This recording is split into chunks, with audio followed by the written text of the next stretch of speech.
So it's been a while since I did an update on the Volvo. Quite a few months, probably because I've not really had much to update. Really, the things to update on would be what system updates have we had, any changes to the vehicle, maybe just give you an update. Real world economy, had the car just under a year. So some of the changes you may see, icons have changed on the screen on the settings, a little bit bigger, and different sort of graphics which have come through. In terms of the system, let's see. Security update, that's new. Software update, don't know what the security update is up to date. That's new. Not seen that before. Software update. So there has been, I think, 3. Now, what's that done? Not a lot. Still waiting for Apple CarPlay. When I ordered the car over a year ago, they told me it would be there fairly soon, probably by November, December. Still nothing. So update 2.0, we've had switching profiles, no longer disturbs navigation, audio system stability improvement. Well, my wife's still having problems with Bluetooth. She's got the same phone as me. She'll get in, it'll connect, and then it'll just drop, and then she has problems reconnecting it. Parking sensor bug. There was a bug with the car which scared the life out of me and my family. In reversing, it's got automatic braking, this 2022 model, over the 2018 model I had. So if there's a camera behind, if it thinks you're going to hit something, it will slam on the brakes. It was just, for some reason, I'm back onto my drive, which has got a slight slope.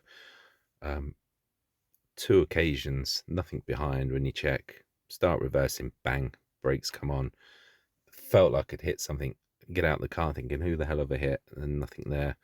I know this was a bug, and it has been in one of the recent updates. Let's have a look. There we go. Improved sensitivity for rear automatic braking, better object tracking while reversing. So that was done in the previous one. So generally, I think when I last came on, it was 1.7. So just a few relative improvements.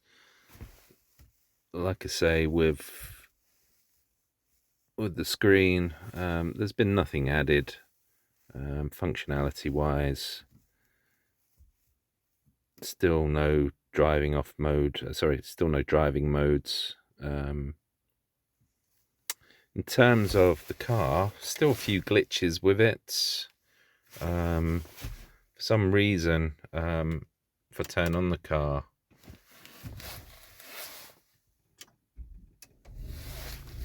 it automatically goes into rear view camera, which is a bit strange. Then it will disappear, and then sometimes it randomly just sets my last actual place that I visited. It will just set the navigation for absolutely no apparent reason. I don't choose it. If I do choose something, some of the new things that they've added, I don't know if you can see, if it will actually come up again. It's random. There we go. So it now shows buildings, which it didn't previously on the main driver's screen. So that's something new.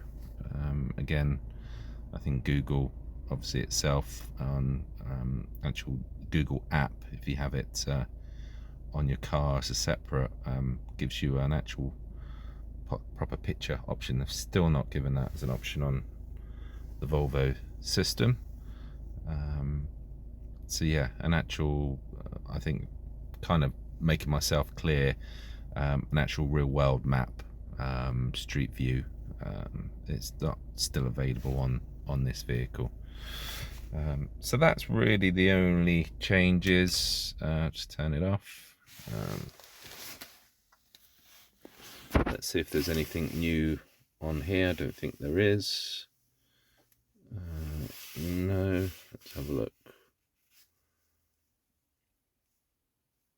That's where we're going to. Let's go back.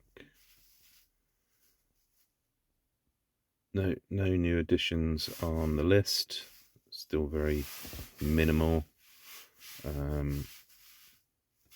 Options, nope, still the same. So nothing really graphics wise updated. Let's go in here. Nothing on here. Nothing new on the Play Store. There was actually an audio app that I talked about in a previous video where you could connect to USB. I agree with people that has now disappeared. If we go in all, it used to be on here. There's nothing really great on here that I think worth installing. Not where I am in the UK, to be honest. I don't know what this tester thing is that's new. No, so nothing on there of interest.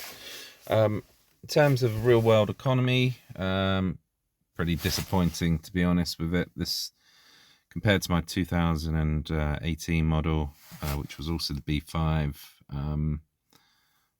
look, in the last 24 miles I've averaged 21 miles per gallon. Overall miles per gallon 27 in just over 5,000 miles. Yeah, not great, to be honest with you. Probably on average to what they say. A bit less than my 2018 vehicle, and that was actually a heavier car, 4-wheel drive. This is 2-wheel drive, so lighter. Supposedly it's got a more efficient engine in it as well. Best I've had, and again this is probably down to the fact we've changed from E5 to E10. When it was E5, I probably saw 41 miles per gallon on a motorway drive, which is pretty good. Now 38 on E10. Previously 2018 year car, the best I saw on that running the economy mode. And if anyone remembers, the economy mode effectively, if going down a hill, would actually shut the engine off. With that vehicle, would actually see up to 44 miles per gallon. This doesn't do that option because we don't have the obviously wheel to change. So yeah, not as good, which is a surprise. I've had a few queries online from people about their cars being delivered. I don't know where my car was built. I presume it was built in Europe. Some reckon made comments about the car being built in China, for example, that the quality of the car is lower in terms of interior plastics than what they'd previously seen when viewing the car. I'll be honest with you, this car is no different in interior, apart from a couple of things which I'll just show you to my 2018. One is the steering wheel. In the 2018 model it was leather. This is plastic. I think Volvo have said that they're moving away from animal products. We've still got full leather interior, which is the same quality as the previous model. For me, yeah, they may be moving from animal products, but this is just another way of cost saving, in my personal opinion. Until they actually take all the leather out, I wouldn't believe that, to be honest with you. Gear shifter on the previous car was obviously different, had leather. This is obviously sort of like a rubber and plastic. It's okay, but the rest of the interior, I'll be honest, is fitted the same as previous car, so all good. Anyway, I'll update you again when I've got more information. So just an addition to my video, thought I'd add it on at the end. I said earlier when I'm going through the apps that that third-party app, it was called Wagon, was no longer on. Just watching my video back, I missed it. It is on there. So this allows you to plug in a USB stick in the center console, because believe it or not, Volvo took that facility away on the 2022 model, which a lot of people are angry about. So there it is, Audio Wagon. This is a third-party guy who's done this. So it allows you just to plug in your USB stick. Let's have a look. See if it shows anything. Yeah, it just allows you to plug in your own USB stick, so you can play music. When I actually did it, it did cause a few issues with my Spotify for some reason. It seems to be rated 4.7 out of 36 people, so I don't know if there's no, there seems to be any cost to it, even though it says about a cost there. So this app will play audio files from attached USB flash drive in cars equipped with Android Automotive. Yeah, Volvo Polestar, last updated 2nd of April 2022. What's new? USB function disabled and recent 2.0 software upgrade by Volvo. Audio cannot access USB drives of cars using this software version. Yeah, I'm 2.0, so I'm wondering, I'm not that I'm going to try it. It may not work because I'm 2.0. So yeah, maybe just try it, see if it works for you. But I kind of gave up with the USB stick option and just use Spotify. I don't use the paid Spotify, I use the free one. It is limited, you know, you can't replay songs, for example. If you do a playlist that, even if you do random, doesn't always play random songs. You might hear the same song over 5 times and not hear some of the songs that are on that playlist. So it's not the best. Spotify. Bluetooth, it's very hit and miss. Quality's not great. I personally think with Bluetooth, it can drop connection, as I said, with what's happened with my wife's Android phone.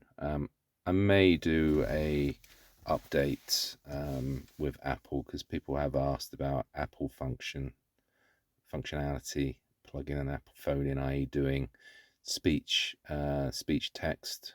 Does it work with Apple phones? I know it works with Android Auto. So I can ask the system to send a text to someone, read out my text, and then it obviously sends it as a text. So I will need to check if I can do that with Apple. Okay, cheers again. Any questions, comments, please leave them.